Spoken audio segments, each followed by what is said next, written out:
Claudio, he went one-on-one with Jeff Jarrett. Claudio Castagnoli, Jeff Jarrett here, one-on-one.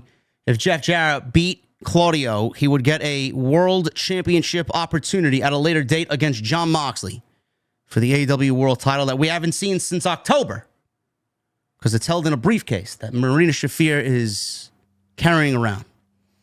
Did you watch this segment? I did. I have some of the notes here. We'll go over it in a little bit. Okay. This was bad. This was not entertaining at all. I hated everything about this. I don't understand why Jeff Jarrett is on our TVs, especially after the report that came out last week that Jeff Jarrett is not slated to win the AEW championship, which questions why is he even on television? Now, obviously, things could change, and they probably threw that out there as a red herring, and they want people to think he's not going to win the world title. And lo and behold, this company does the opposite, which wouldn't be the first time. My problem with this is, A, Jarrett's on TV weekly over everybody else that I'm sure you could name one person you would rather see on TV weekly besides Jeff Jarrett, and Jeff Jarrett has been on every Dynamite since the start of 2025. That's number one. Yeah. Number two, Claudio is one of the best pro wrestlers in the entire world. The guy is a fucking beast. He doesn't have bad matches. Why is he in a match with Jeff Jarrett needing four other people, if you count Marina, 4 other people to help him beat Jeff Jarrett? Why? How did we get here? You want me to think as the Death Riders fucking ruin this show weekly. You want me to look at the Death Riders as the one group that is the most feared in the entire company. They're taking over the company. Meanwhile, one of their guys needs 4 other helpers, 4 other reasons to fucking help him win this match. I mean, I'm fucking befuddled at this shit. Of all the people on this roster, Claudio could have single-handedly snapped Jeff Jarrett in half in 3 fucking minutes. But here we are. We have to sit and eat our own shit, eat the shit that Tony Khan has served us, and just accept it. How the fuck did we get here, Jesse? As we entered this show, I thought one of the couple of things that could happen with what we have on paper to happen on this show, one of the things that could happen that could have some form of redeeming quality to it would be an absolute murder from Claudio to Jeff Jarrett. And that's not what we got. We got a lot of selling and this and that, and had to make sure that Jarrett looked strong. It looked like they had a meeting with the Death Riders in the back and said, guys, we have to make sure we make Jarrett look really, really strong. Guys, that seemed to be the focus. Everybody hates this storyline, and everybody hates our group. We have to now throw all 5 of us out there just to double down on everybody because this shit's great. It's so great. This is my magnum opus. This is going to save the company. All right. Yeah. Sometimes you can bring a lower card talent up real quick to feud with the top end talent, and you can get a little rub, but when that backfires and goes the wrong way, what you do is you drag down what's going on with your top end talent. And that's exactly what happened here. Somehow the Death Riders got brought down even a couple of more pegs because they're somehow in a feud with Jeff Jarrett. You know what, Claudio, this is the biggest troll job in the history of professional wrestling. We are the Death Riders, and I'm secretly working with Roman Reigns and Triple H to kill AEW from within, thus us being named the Death Riders. This is all being done to secretly kill and poison AEW from within, because there's no other reason why this needs to be on television. It's so awful, but people think it's great. Bro, it's like Brewster's Millions, man.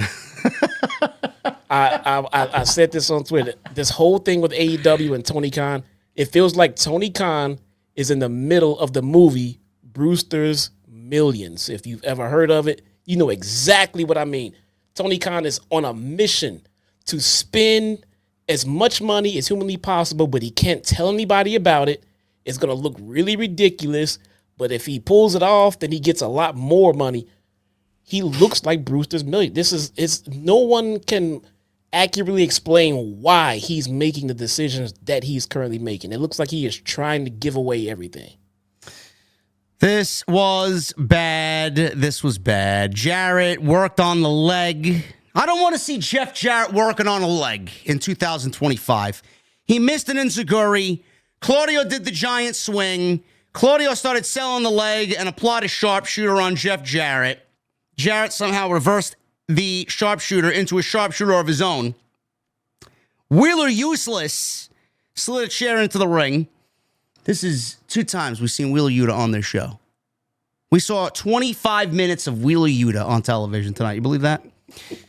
After taking a right hand from Jarrett, Yuta held on to the ref. Claudio went for a chair shot, missed. Jarrett was about to hit the stroke. Somebody on the writing team had a fucking stroke. Moxley appeared to lay out Jarrett with the paradigm shift. Claudio followed with multiple neutralizers. The second neutralizer was fucking awful. I mean, if Jarrett can't take a proper neutralizer, I don't know what the fuck he's doing on television. He went knees first. He took it as bad as somebody taking a Seth Rollins pedigree. Ridiculous. Hey, maybe it wasn't Jarrett's fault. Maybe Claudio was losing his touch. Sure. 1, 2, 3. Moxley, Yuta, Marie Shafir were all watching. Claudio wins.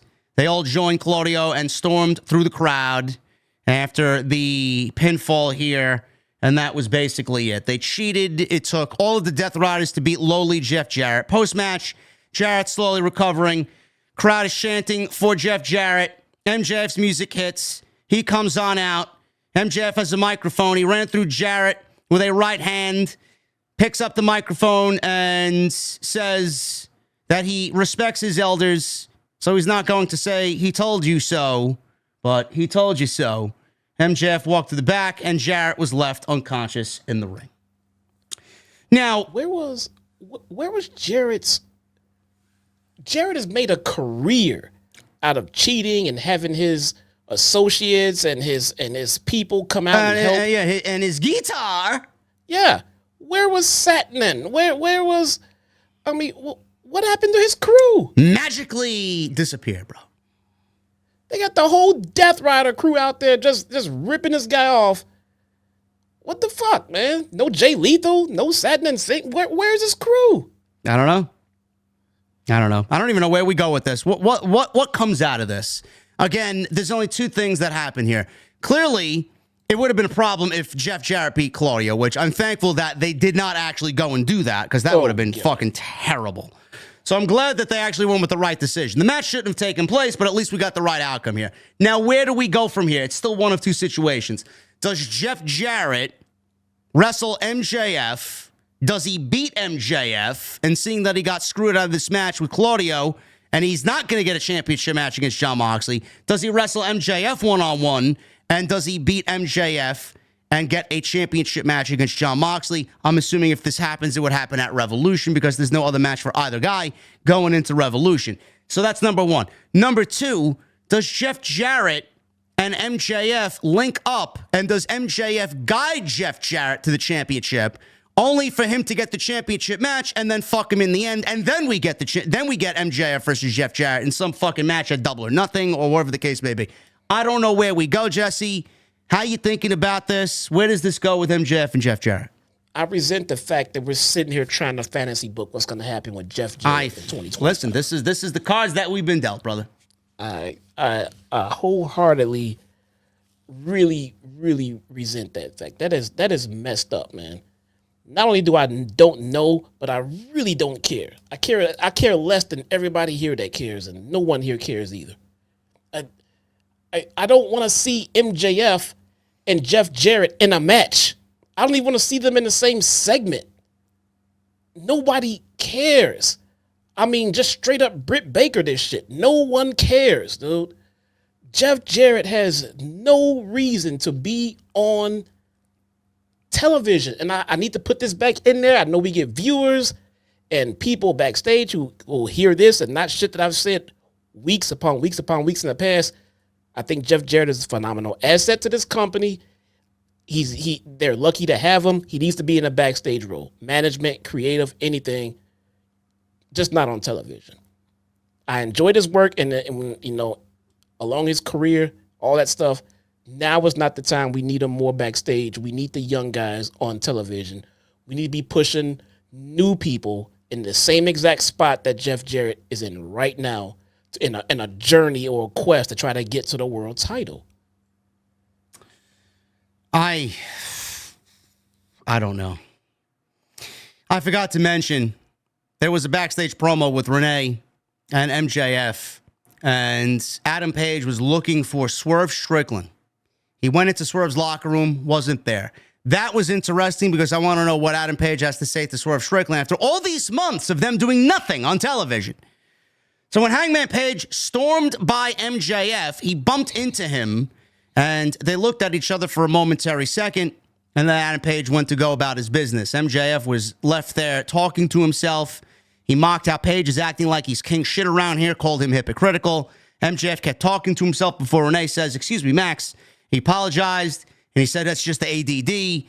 He said Jeff Jarrett will learn tonight that he should have taken his deal with the devil, but he'll be beaten by a horse in Claudio Castagnoli. MJF said tonight would be the last Outlaw's last ride. Ain't I great? Says MJF. So it looks like we're headed towards a match. It's not even what I mentioned. It's not going to be MJF guiding Jeff Jarrett with the help of MJF. It's going to be a one-on-one match. And I'm assuming this will take place at Double or Nothing or Revolution between the two. I'm left to assume that they are changing course with this Jeff Jarrett thing. Because otherwise, I'm like you. I'm left asking, then why are we here? Why are we on this journey if you just had him lose to Claudio? You low-key booked yourself into a corner. Not that Claudio versus Jeff Jarrett is a match you just booked yourself into a corner in, but the fact of the matter is you put him on this journey, you put him on this streak to get to the world title, and you had him lose before it ever really got anywhere. Then why did we do it? Then what is the point? I could see getting them all the way to the world title and then having them lose, but you cut him off at the knees before he even got anywhere. So I'm tending to believe that when they booked this shit, they said, okay, all right, we'll change course. Now, it doesn't mean that they're not gonna put Jeff Jarrett in a main event spot to get a world title shot somewhere. But now that road to get there just got even more convoluted. He's gonna have to beat someone of noteworthy to get there. It's not gonna be Claudio. We see that. Is it gonna be MJF? Who's he gonna be? Who's gonna look up at the lights so Jeff Jarrett can get a world title match? Whoever it is gonna cause an outrage. I hope you're right. I hope that they've pivoted here. I really do. His world title aspirations should have gone up in smoke after tonight. It should even be a thing. So, Jon Moxley, they did this little skit that they uploaded to their YouTube page. This promo was close up with Renee Paquette. So she was interviewing Claudio and Jon Moxley, and you saw Marina Shafir kickboxing back in the background, and somewhere Wheeler Yuta was back there, whatever. So Jon Moxley goes on and says about the AEW World Championship, why do you want to see the AEW World Championship? It's exactly where it needs to be. It's not something that should be paraded around. It's not something that should be held up like a toy. It's not something that people should be holding up, taking pictures with. You want the AEW World Championship? You want the AEW Championship? This is it. He points to himself. I'm the AEW Championship. It's from within, he continues to say. And then Claudio says, we're not here to kill AEW. Really? You're not here to kill AEW. Maybe someone should look at the fucking ratings when you're on TV. You're absolutely killing AEW. We're not here to destroy AEW. Doesn't that sound like the polar opposite of what they told us on day one, though? Yes. Okay. It's quite the opposite. We're here to fix AEW. We're here to bring out the best in every single person that we step in the ring with, to get rid of what doesn't need to be here, he says. Gee, teaming with the learning tree really seems to be going well there, huh? I don't know what the fuck that means. To lay the beautiful foundation for the future. Will that take days? No. Will it take weeks? No. It will probably take however long it needs to take. This will be our greatest work, and it will last forever. Moxley then goes on to say, or maybe everyone can just stop asking questions and trust in us and just enjoy the damn ride. But Jon Moxley thinks he's Dwayne Johnson now all of a sudden. You fucking kidding me with that line? You got some fucking balls saying, stop asking questions, trust in us, and enjoy the damn ride. Nobody's enjoying the fucking ride. You're killing AEW. You're destroying AEW. It's taken months, and we don't know why this story even exists. Why? I don't get it. This will be our greatest work. This is your greatest. This is not even in the top 50 greatest storylines in AEW history. Your greatest work? How the fuck could you go out there and have those words come out of your mouth? Your greatest work. This is your greatest embarrassment. It's going to last forever. It's going to be the one thing that kills AEW forever. I've never seen a group of people and a company so fucking brain dead and so fucking just void of logic in my entire existence. I don't understand it. And then Renee sits there, she's standing there, the wife of Jon Moxley, as if everything he says is just right. How could you even air this segment? They aired it tonight, which I appreciate because, you know, they posted it on YouTube first, and then normally they don't post it on the show, but they actually gave you a little snippet, 2 or 3 minutes of it on Dynamite tonight, which is fine. But what was your first reaction to this, Jesse? I mean, you fucking, how can anybody sit there and say, yeah, this is not killing AEW. We're not here to kill AEW. Yes, you are. Did you watch the very beginning of the segment where she addressed her being the wife of Moxley and everything? I did not, no. Yeah, I actually enjoyed this segment. I sat and watched the whole 20-minute bit from beginning to end. Now, if you sit and just watch the segment by itself, it was a damn good segment. It was shot great. I love the vibe, the ambiance, the whole look. It's great. Exactly. Yeah, that's where I was going. The segment was pretty good. When you apply it to when you apply the context of everything that was said to the content of what we're getting on TV, just like everything else, it made no sense. Just like everything else, it made no sense. But if I'm going to pull this segment out and look at it at face value, what they shot, how they did it, I enjoyed the segment. She started off the segment by literally saying, let's address the elephant in the room. John is my husband and things like that. When the light, she explained it up. When the light turns on and what you guys see on television is the absolute polar opposite of what I deal with on a daily basis. A different man. But when it comes to his work, everything changed. And it flowed. It flowed. He went down. Everybody. The only thing I did not like about the segment is that Marina Shafir talked. I think everyone else spoke their mind about the whole situation. I think she just should have stayed quiet. I would have had Renee ask her questions and her not say fucking anything. The mystery behind her not speaking would have been a lot more interesting than what came out of her mouth. She's being compared to China, right? When China was in DX, China wasn't always, for the most part, she was silent, but she had a word here and a word there. So it's all. We haven't heard her speak in months. So I don't. What did she say? Did she say a full line? Did she say a word? What did she speak of? She had a whole lot to say.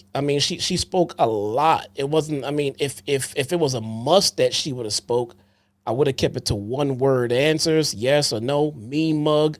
But she just started talking like her and Renee were sitting down and having a cup of coffee at the table. It felt like it killed her ambiance. It killed from the vibe that she's supposed to be giving out. Not to mention her story and her journey through this group. It's less verbal and more physical. And Moxley did a pretty good job at explaining what her business was there and everything else. He can do that for her. It leads to more interest in what she does as a physical threat than her talking. I think the more she talked, the more it killed her vibe. And I enjoy her vibe in this group. I was one that pitched for it to happen. She shouldn't talk. And this is me trying to improve what's going on with the whole thing of the Death Riders. She should talk about as much as Ricochet should talk. And I think that would help accentuate what they actually do well. So that's the latest on the death. This was not the end of the Death Riders on this show. You would think that this would be it. No, we got more Death Riders. We got more Death Riders still to come, folks, and it's not good.